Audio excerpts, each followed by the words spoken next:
আসসালামু আলাইকুম। আজকে আমরা চট্টগ্রাম বোর্ড 2026-এ আসা ট্যাগ কোশ্চেন সলভ করব। তো এ নম্বরে বলছে মোস্ট অফ দ্য স্টুডেন্টস, অধিকাংশ শিক্ষার্থীরা who fail in English do not have strong foundation on grammar. মানে অধিকাংশ শিক্ষার্থীরা যারা ইংরেজিতে ফেল করে তাদের ইংরেজি গ্রামারে শক্ত কোনো ভিত্তি নাই বা ফাউন্ডেশন নাই। এইখানে দেখো মোস্ট অফ দ্য স্টুডেন্টস, এর মানে কি অধিকাংশ শিক্ষার্থীরা। তো অধিকাংশ শিক্ষার্থীরা একাধিক বোঝাইছে, তাহলে আমাদের প্রণয়ন হিসেবে কি নিতে হবে? দে নিতে হবে। এখানে ফেইল হইতেছে আমাদের কি মেইন ভার্ব, এটা ভার্ব অন, আর এটা যদি থাকে তাহলে আমরা এর থেকে কি নেব? ডু নিতে হবে। আর দেখো এখানে অলরেডি বাক্যের মধ্যে কি আছে? নট আছে, তাহলে আমাদের কি ট্যাগ কোশ্চেনটি হ্যাঁ বোধকে হবে। তাহলে দেখো ফেইল থেকে আমরা কি নেব? ডু, আর এইখান থেকে আমরা নেব দে, তাহলে আমাদের অ্যান্সার আসবে কি? Do they. বি নম্বরে বলছে they read only to pass the exam, তারা শুধুমাত্র পরীক্ষায় পাশ করার জন্য পড়াশোনা করে। এখানে দেখো আমাদের দে হইতেছে কি সাবজেক্ট, দে থাকলে দেই নিতে হবে। আর এখানে রিড হইতেছে আমাদের ভার্বন, আর রিড যেহেতু ভার্বন তাহলে ভার্বন থেকে আমরা কি নেব? ডু নিব।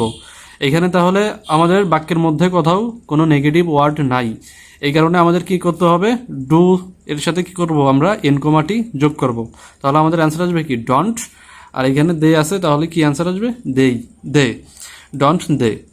এরপরে সি নাম্বারে বলছে teachers should motivate them to learn the basic things, শিক্ষকদের উচিত তাদেরকে বেসিক যেই জিনিসগুলো আছে সেইগুলো শিখতে উদ্বুদ্ধ করা। তাহলে আমাদের টিচার্স, এই টিচার্স হইতেছে আমাদের কি একাধিক বোঝাইছে, তাহলে একাধিক বোঝাইলে প্রোনাউন হিসেবে আমরা কি নেব? দে নিব।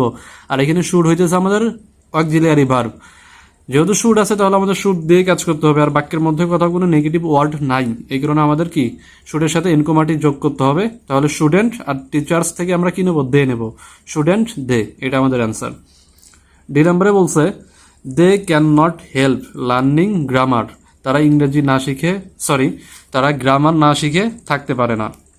তাহলে আমাদের দে ক্যান নট, এখানে দে হইতেছে আমাদের কি সাবজেক্ট, ক্যান নট এখানে ক্যান হইতেছে কি আমাদের অক্সিলিয়ারি ভার্ব, বাক্যের মধ্যেই অলরেডি নট আছে, তাহলে আমাদের ট্যাগ কোশ্চেনটা কিসে হবে? হাবোধকে হবে। তাহলে আমাদের অ্যান্সার আসবে কি?